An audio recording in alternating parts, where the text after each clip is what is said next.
Welcome to my YouTube channel. Students, आज के video में हम लोग ये सारे टॉपिक्स डिस्कस करेंगे। कंडक्टर्स, इंसुलेटर्स, फिर से उसके बाद कैसे चार्ज फ्लो करता है, करंट कैसे प्रोड्यूस होता है, आखिर कोई कंडक्टर में इलेक्ट्रॉन मतलब किस तरह फ्लो करते हैं, करंट तब किस तरह फ्लो करता है। ये सारी चीज़ें हम वन बाय वन करके डिस्कस करेंगे। ठीक है, ऑलरेडी चैनल पे 2 लेक्चर्स पढ़ चुके हैं, है ना। आप चाहें तो जाकर, है ना, प्लेलिस्ट से चेक करके देख सकते हैं। और लाइट चैप्टर भी ऑलरेडी कवर हो चुका है, लाइट कम्प्लीटली कवर हो चुका है। तो अगर आपने वो चैप्टर नहीं पढ़ा है तो उस चैप्टर को आप जाएं और तैयार कर लें। ठीक है, अब देखिए, ये मोटा मोटी बातें हैं, जो चीज़ जिनको ना पता हो या जिनको कन्फ्यूजन हो इन दोनों मतलब वर्ड्स में, उनको मैं एक्सप्लेन कर रहा हूँ, बाकी तो सबको पता ही होगा।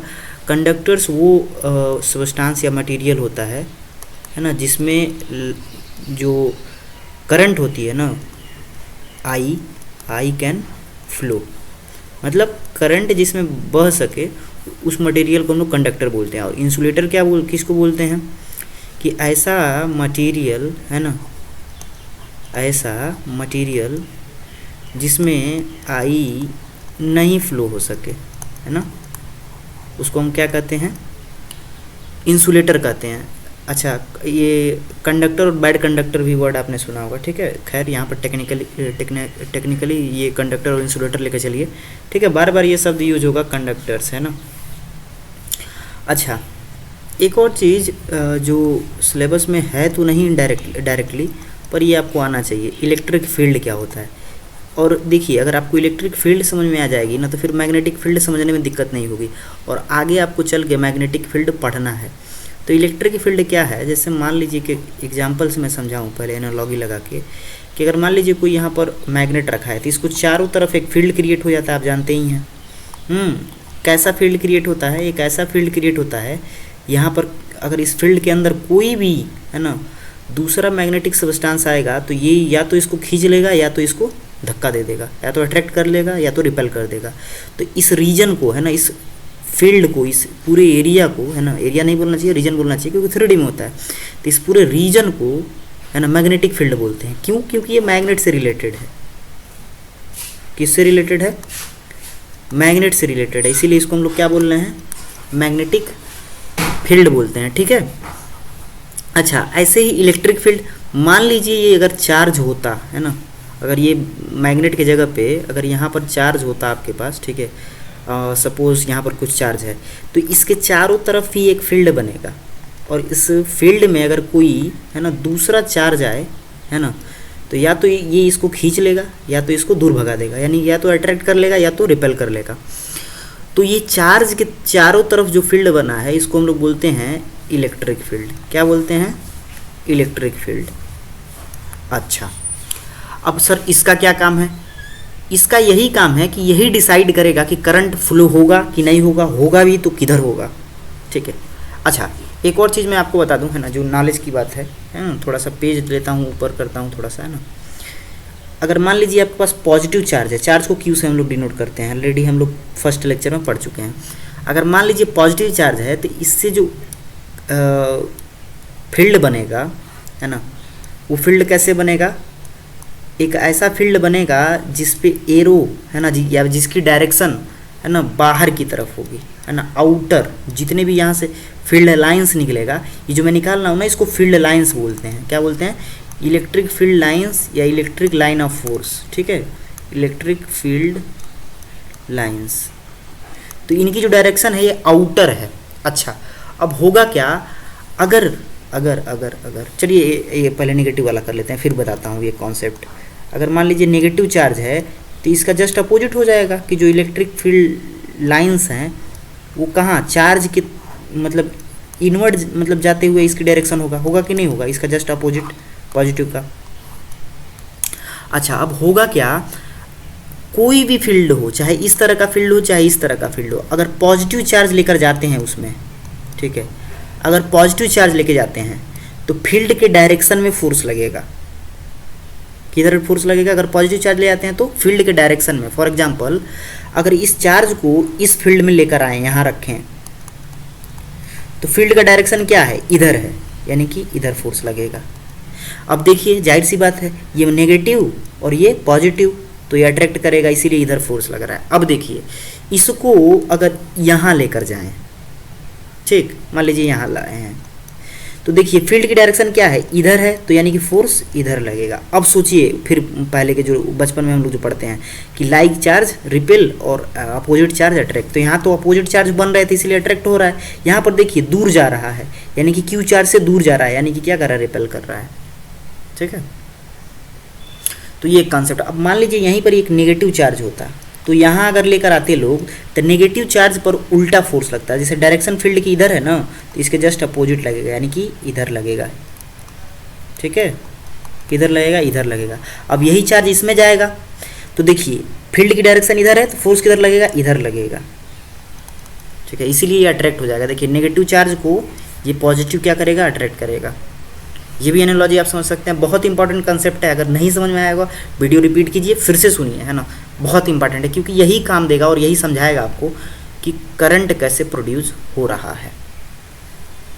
अच्छा, अब मान लीजिए कोई कंडक्टर लेते हैं, या फिर एक मैं हेडिंग ही बनाता हूँ, करंट इन ए कंडक्टर।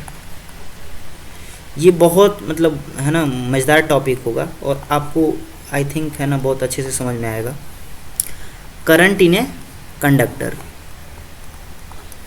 तो देखो भाई करंट इन ए कंडक्टर का क्या मतलब है।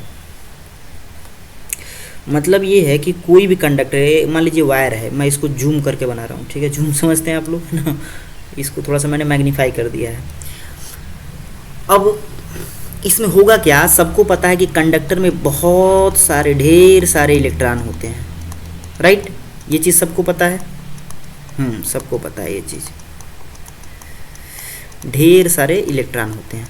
अब क्या होता है, कंडक्टर के अंदर ये रैंडम मोशन करते हैं, एक दूसरे से टकराते रहते हैं, टकराते रहते हैं, टकराते रहते हैं, ठीक है। तो मैंने एक चीज़ बताया था आपको कि चार्ज अगर मूव करेगा तो उसको हम लोग करंट बोलते हैं। तो यहाँ पर चार्ज तो मूव कर रहे हैं, क्या इसको करंट बोलेंगे? हाँ बोल सकते हैं, लेकिन होगा क्या, एक इलेक्ट्रॉन रैंडम कभी इधर भाग रहा है, ये वाला इलेक्ट्रॉन इधर भाग रहा है, तो इनका रिजल्टेंट क्या हो जाएगा, जीरो हो जाएगा, ठीक है। तो इसीलिए किसी भी कंडक्टर को हम लोग छूते हैं तो करंट इसलिए नहीं मारता है क्योंकि उसके इलेक्ट्रॉन रैंडमली मूव कर रहे हैं और जो नेट आई आ रहा है वो जीरो आ रहा है, ठीक। लेकिन लेकिन लेकिन लेकिन अगर हम यहाँ बैटरी लगा दें, क्या लगा दें भाई, बैटरी लगा दें, तो अब एक और चीज़ आप यहाँ पर ना 2-3 चीज़ आप सीखेंगे। बैटरी में यहाँ पर हम लोग नेगेटिव लिखते हैं, यहाँ पर पॉजिटिव लिखते हैं, ठीक, यानी कि पॉजिटिव चार्ज ये नेगेटिव चार्ज। तो सोचिए ई कैसा होगा, यहाँ ई की डायरेक्शन कैसा होगा, ऐसे पॉजिटिव से दूर जाता हुआ, ये नेगेटिव है तो यानी कि इधर ई कैसा होगा, ऐसे। अच्छा अब समझने वाली बात, यानी कि इलेक्ट्रिक फील्ड जो है कुछ ऐसे लगा हुआ है, ऐसे ये जो सर्किल मैंने बना रखा है ऐसे लगा हुआ है, ठीक। अब देखिए होगा क्या, ये जो इलेक्ट्रॉन होता है इस पर नेगेटिव चार्ज होता है, तो फील्ड ऐसे है तो इन पर फोर्स कैसे लगेगा, ऐसे लगेगा, ठीक है, कैसे लगेगा, ऐसे लगेगा। तो ये भागेंगे ऐसे, इधर भागेंगे, ठीक है, और जिधर इलेक्ट्रॉन भागते हैं, मान लीजिए इलेक्ट्रॉन इधर भाग रहा है तो करंट किधर आएगा, इधर आएगा। इलेक्ट्रॉन जिधर भागता है उसके डायरेक्शन के अपोजिट डायरेक्शन में करंट होता है, तो यही इलेक्ट्रॉन ऐसे भागते हैं, इलेक्ट्रॉन भाग रहे हैं, ठीक है, और करंट जो है हमको ऐसे मिलती है। ये होता है कंडक्टर के अंदर जब उस पर बैटरी लगाते हैं। नहीं भी लगाते हैं तो क्या होता है मैंने आपको बता दिया, ठीक है। अच्छा अब देखिए एक चीज़ और होता है, यहीं से रिलेटेड है ना, रेजिस्टेंस क्या होता है। आखिर रेजिस्टेंस क्या चीज़ होता है, बार बार सुने होंगे रेजिस्टेंस, रेजिस्टेंस वर्ड बार बार आप सुनते होंगे, ठीक है। आखिर इसका मतलब क्या है रेजिस्टेंस का, ये देखिए। जैसे मान लीजिए कंडक्टर है तो इसमें इलेक्ट्रॉन भाग रहे हैं कि नहीं भाग रहे हैं, हाँ भाग रहे हैं। तो इलेक्ट्रॉन पता नहीं यहाँ अंदर भाग रहे हैं तो लड़ेंगे भाई, नहीं पूरा सॉलिड है ना। बेसिकली बंद होता क्या है, ये जब इलेक्ट्रॉन जहाँ से निकलता है ना वहाँ पर होल बन जाता है, ठीक है, पॉजिटिव एक कर्नल बन जाता है, उस कर्नल से बार बार टकराता है ना, यानी कि रजिस्ट करता है। तो यानी कि ये जो करंट आई आ रहा है, ठीक है, इसके जो पथ फ्लो है या फ्लो ऑफ पथ जो है ना, उसमें रेजिस्टेंस आता है। ये थोड़ा सा मतलब आई थिंक है ना फिलोसॉफिकल वे में हो गया। आसान भाषा में बोला जाए तो रेजिस्टेंस क्या है, ये जो करंट मान लीजिए बह रहा है ना, तो इसका अपोज करना रेजिस्टेंस कहलाता है। ठीक है, तो ये it is a property, it is a property of conductor या मटेरियल भी बोल सकते हैं हम लोग, conductor by which it opposes flow of current, flow of current. तो फ्लो ऑफ करंट को है ना, जिस प्रॉपर्टी के वजह से कोई कंडक्टर रेजिस्ट करता है ना, अपोज करता है, उसको हम लोग रेजिस्टेंस बोलते हैं। क्या बोलते हैं? रेजिस्टेंस बोलते हैं। हमेशा देखिएगा किसी भी ना, हमेशा कंडक्टर की ही हम लोग रेजिस्टेंस की चर्चा करेंगे पूरे चैप्टर में, थ्रू आउट द चैप्टर्स। ठीक है, अच्छा अब एक और बात आपको याद दिला दूं, ये जो रेजिस्टेंस होता है एक फिजिकल क्वांटिटी होता है और इसका यूनिट जो होता है ना ओम होता है। क्या होता है? ओम होता है। इसको ऐसे हम लोग लिखते हैं। ठीक है, ओम होता है। अच्छा एक और बात, इसको आर से हम लोग रिप्रेजेंट करते हैं। क्या करते हैं? रिप्रेजेंट करते हैं। अच्छा ये भी बहुत अच्छा। एक चीज़ अब याद आ रहा है आपको, एक हम लोग ना सर्किट डायग्राम बनाए थे, यही होता है आर।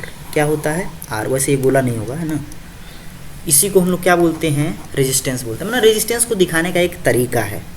ठीक है, तो ये 2-3 चीज़ें याद रहेंगी कि आखिर क्या है। प्रॉपर्टी ऑफ मटेरियल है जिसकी वजह से ये करंट के फ्लो को रजिस्ट करता है, अपोज करता है, इसको आर से रिप्रेजेंट करते हैं। यूनिट ओम होता है और इसका डायग्राम क्या है? ये है सर्किट डायग्राम। ठीक है, सर्किट में ये आपको ऐसे दिखेगा। ओके, अच्छा एक दो और चीज़ें मतलब मैं बता दूँ है ना, थोड़ा बहुत उस सर्किट डायग्राम में एक आध दो वर्ड आया था, जैसे 2-3 चीज़ें आया था, मैंने जल्दी में मैंने उसको बताया भी है, बट है ना for the sake of simplicity let me है ना रिमाइंड यू अगेन कि अमीटर के बारे में मैंने बताया था कि ये क्या करता है? करंट मेजर करता है। क्या करता है? करंट मेजर करता है। ये ऑलरेडी आ चुका है आपके एग्जाम्स में, सीबीएसई के एग्जाम्स में ऑलरेडी पूछा जा चुका है कि अमीटर क्या करता है? करंट मेजर करता है। ठीक है, और ये क्या है? डिवाइस है। एक क्या है? डिवाइस है। ये क्या है? डिवाइस है जो क्या करता है? करंट मेजर करता है। जो क्या करता है? करंट मेजर करता है। ठीक है, और एक और होता है वोल्ट मीटर। क्या होता है? Volt meter. अच्छा, इस वोल्ट मीटर का काम क्या होता है? उसका भी काम यही होता है, कुछ इसी तरह का काम होता है। बेसिकली ये एक डिवाइस होता है जो वोल्टेज को मेजर करता है। किसको मेजर करता है? वोल्टेज को मेजर करता है। अच्छा याद आए तो आपको इसको ऐसे रिप्रेजेंट करते हैं हम लोग सर्किट डायग्राम में, और इसको ऐसे रिप्रेजेंट करते हैं, और डिपेंडिंग अपॉन प्लस माइनस हम लोग रिप्रेजेंट कर देते हैं। ठीक है, अच्छा एक और चीज़ होता है जिसको हम लोग बोलते हैं गैल्वेनोमीटर। क्या बोलते हैं? गैल्वेनोमीटर। अब इसका काम क्या होता है? इसका भी काम करंट ही मेजर करना होता है, लेकिन फ़र्क सिर्फ इतना है, ये small amount of current measure करता है। Small amount of current measure करता है। और एक और मज़े की बात बता दूं कि इसी से आपका ये वोल्टमीटर भी बनता है और इसी से आपका अमीटर भी बनता है। ठीक है, ये चीज़ आपको याद रहेगी। हाँ, तो ढेर सारा टॉपिक हम लोग डिस्कस कर चुके हैं। ठीक है, एक चीज़ याद रखिएगा, सबका यूनिट याद रखिएगा। ठीक है, कोई भी आप चीज़ पढ़ रहे हैं अगर वहाँ पे यूनिट आ रहा है, उसका आखिर उसको मेजर किस में करते हैं वो जरूर याद रखिएगा। ऐसा यूनिट याद रखिएगा, क्योंकि सवाल लगाते समय यही दिक्कत होता है, स्टूडेंट समझ ही नहीं पाता है कि क्या दिया है क्या नहीं दिया है। यूनिट के बेसिस पे ढेर सारी चीज़ों को हम पहचान सकते हैं कि क्या चीज़ दिया है और क्या चीज़ कैलकुलेट करना है। वो तो खैर क्वेश्चन में पता चल जाता है क्या चीज़ कैलकुलेट करना है, क्या चीज़ दिया रहता है वही नहीं समझ में आता है स्टूडेंट्स को। ठीक है, अब बाकी जो चीज़ें हैं ना, जो भी मतलब हम लोग पढ़े हैं उसको आप एक बार रिवाइज करके आइएगा, अगले क्लास में हम लोग अच्छे से पढ़ेंगे। ठीक है, बाकी आप एक काम कर सकते हैं ना, वीडियो को शेयर कर दीजिए। ठीक है, और चैनल पे नए हैं तो सब्सक्राइब कीजिए है ना। और thanks for watching my video है ना। See you again in the next video. Have a nice day.